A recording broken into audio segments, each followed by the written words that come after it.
Assalamualaikum warahmatullahi wabarakatuh. Perkenalkan, nama saya Wafik Aziz, Prodi Hukum Tata Negara. Di sini saya akan menjelaskan tentang sosiologi hukum.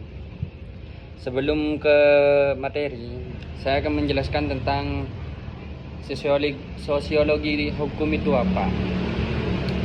Sosiologi hukum adalah cabang ilmu sosiologi yang mempelajari hubungan antara hukum dan masyarakat. Jadi di sini tuh intinya mempelajari tentang hukum-hukum yang terkait dengan masyarakat setempat dan sekitarnya.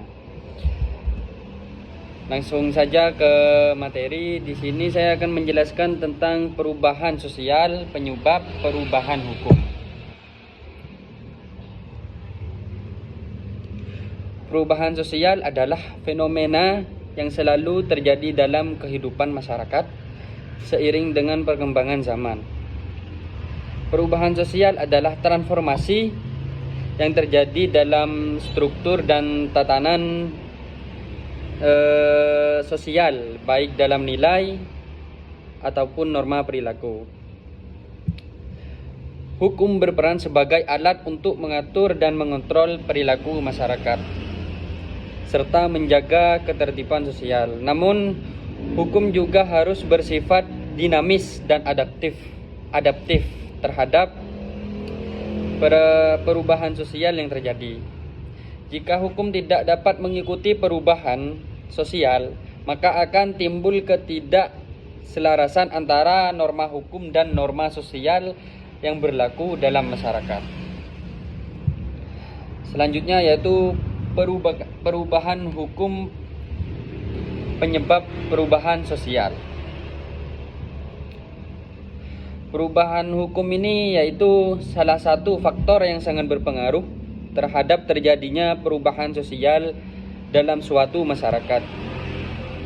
Hukum tidak dapat berfungsi untuk menjaga ketertiban, tetapi juga sebagai alat untuk mendorong perubahan dalam norma perilaku dan struktur sosial.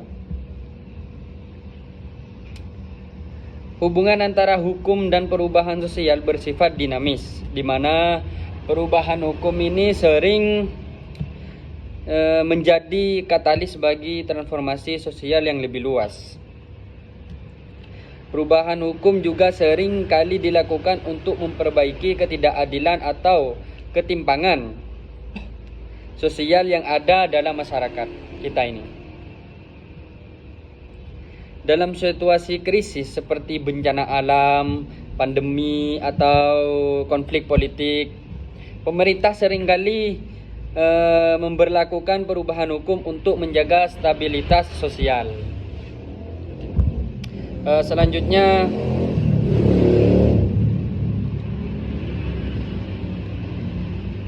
faktor pendorong yang mempengaruhi terjadinya perubahan sosial dan hukum dalam masyarakat.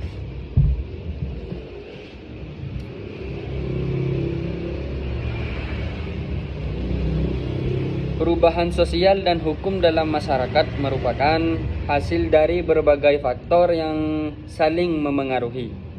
Salah satu faktor utama adalah perkembangan teknologi seperti internet, media sosial, dan perangkat komunikasi canggih telah mengubah cara masyarakat berinteraksi dan bertukar informasi seperti itu.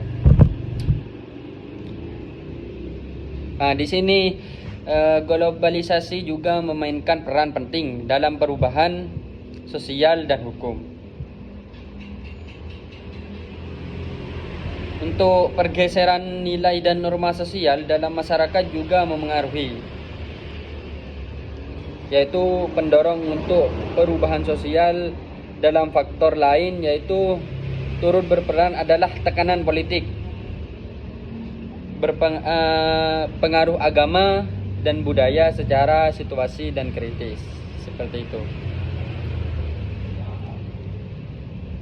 Selanjutnya saya akan menjelaskan tentang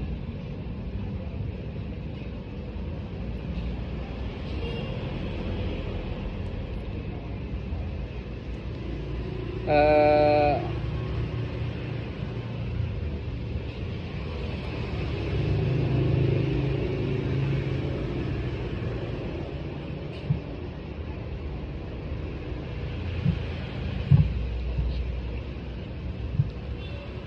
ada jaringan.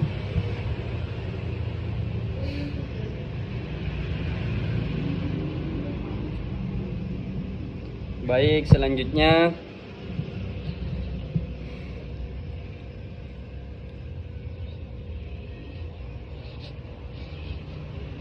di sini saya membahas tentang praktik penetapan putusan hakim. Ini beda materi lagi.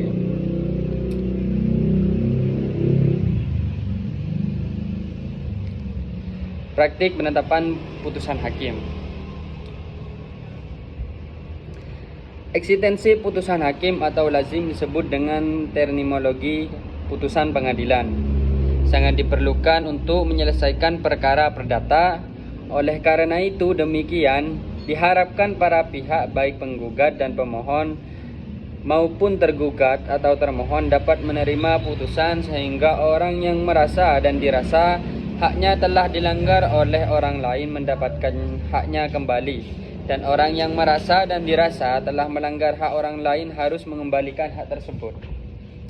Apabila majelis hakim telah memeriksa suatu perkara yang diajukan kepadanya, mereka harus menyusun putusan dengan baik dan benar.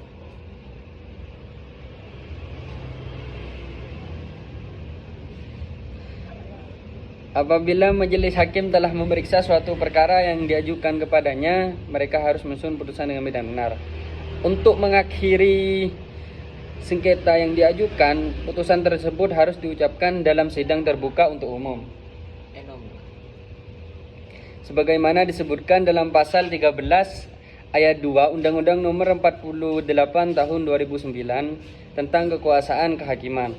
Apabila ditinjau dari visi hakim yang memutus perkara, putusan hakim merupakan mahkota sekaligus puncak dan akta penutup penerimaan nilai-nilai keadilan, kebenaran, penguasaan hukum dan fakta. Etika sebagai moral dari hukum yang bersangkutan tersebut. Di sini menurut Andi Hamzah, sebagaimana dikutip dari Abdul Manan, putusan adalah hasil atau kesimpulan dari perkara yang dipertimbangkan dengan masa atau dengan detail matang, seperti itu, yang dapat membentuk tertulis maupun lisan. Putusan pada dasarnya merupakan proses ilmiah dengan majelis hakim sebagai poros utamanya. Majelis hakim memegang peranan sentral dalam membuat putusan atau memutus sengketa yang sedang ditanganinya.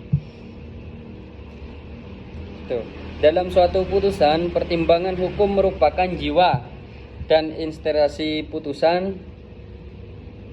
Pertimbangan hukum ini berisi analisis, argumentasi, pendapat atau kesimpulan hukum dari majelis hakim yang memeriksa perkara tersebut.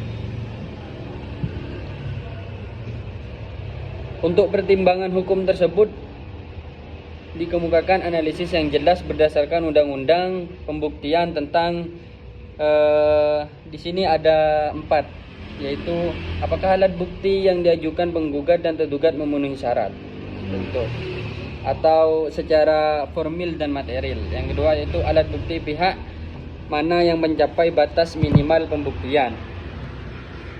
Yang ketiga, alat bukti yang ketiga yaitu dalil gugat apa saja dan dalil bertahan apa saja yang terbukti. Dan yang terakhir yaitu sejarah mana nilai kekuatan pembuktian yang dimiliki oleh para pihak tersebut.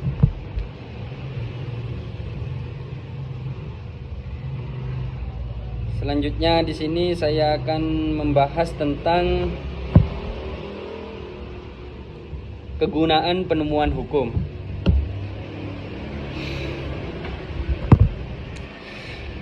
Di sini prinsip Penemuan hukum dari waktu ke waktu bersifat dinamis karena setiap orang akan selalu berusaha untuk menyesuaikan ketentuan-ketentuan hukum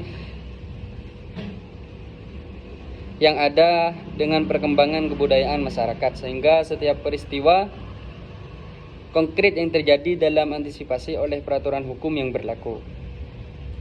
Kegunaan dari penemuan hukum ini adalah mencari dan menemukan kaidah hukum yang dapat digunakan untuk memberikan keputusan yang tepat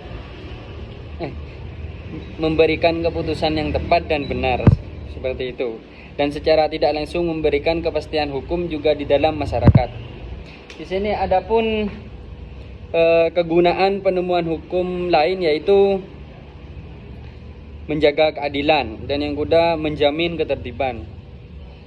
Yang pertama ini menjaga keadilan, yaitu penemuan hukum berperan penting dalam memastikan bahwa setiap individu mendapatkan perlakuan yang adil dan setara di hadapan hukum. Melalui penemuan hukum, norma-norma hukum ini dapat disesuaikan dengan perkembangan zaman dan nilai-nilai keadilan yang berlaku saat ini, sehingga tidak terjadi ketidakadilan. Dan yang kedua yaitu menjamin ketertiban. Hukum berfungsi sebagai alat untuk menciptakan dan menjaga ketertiban dalam masyarakat. Penemuan hukum ini membantu memperjelas aturan-aturan yang tidak berlaku, sehingga masyarakat di sini dapat dengan mudah memahami dan mematuhi. Dengan demikian konflik dan perselisihan yang dapat dihindari oleh sebagian warga atau masyarakat. Oh, ternyata di sini ada 5. Yang ketiga yaitu mengatasi masalah sosial. Yang keempat mengembangkan hukum, dan yang kelima menyelesaikan sengketa. Yang ketiga, mengatasi masalah sosial ini membutuhkan solusi hukum yang inovatif. Jadi untuk mengatasi permasalahannya yaitu hukum untuk merumuskan solusinya yaitu menggunakan dalam bidang lingkungan, teknologi, dan hubungan sosial. Yang keempat yaitu membangun hukum. Hukum bukanlah sesuatu yang statis, melainkan terus berkembang, sehingga seiring dengan perubahan zaman, penemuan hukum mendorong perkembangan hukum ke arah yang lebih baik dan memperkaya isi dan percakupan hukum tersebut. Dan yang terakhir yaitu menyelesaikan sengketa. Ketika menjadi sengketa, penemuan hukum dapat membantu hakim atau yang diberi wewenang untuk itu dalam sidang yang terbuka untuk umum. Tujuannya yaitu untuk menyelesaikan perkara atau sengketa antara pihak yang diperkara. Dan apabila majelis hakim telah memeriksa suatu perkara yang diajukan kepadanya, mereka harus menyusun putusan dengan baik dan benar untuk mengakhiri sengketa yang telah diajukan. Mungkin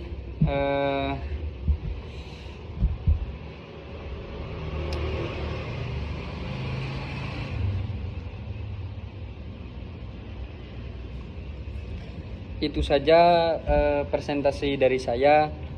Ada tambahan sedikit. Di sini ada suatu pertanyaan.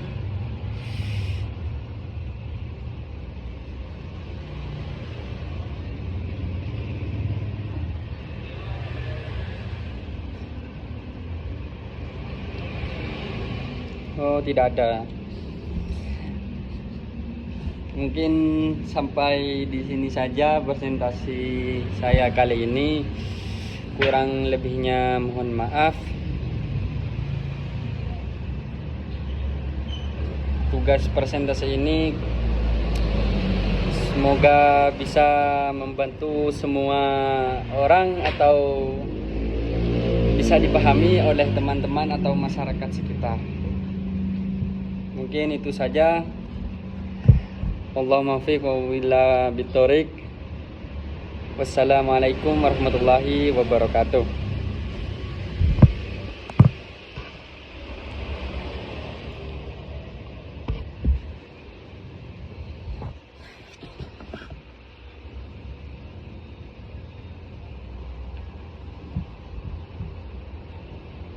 Terima kasih.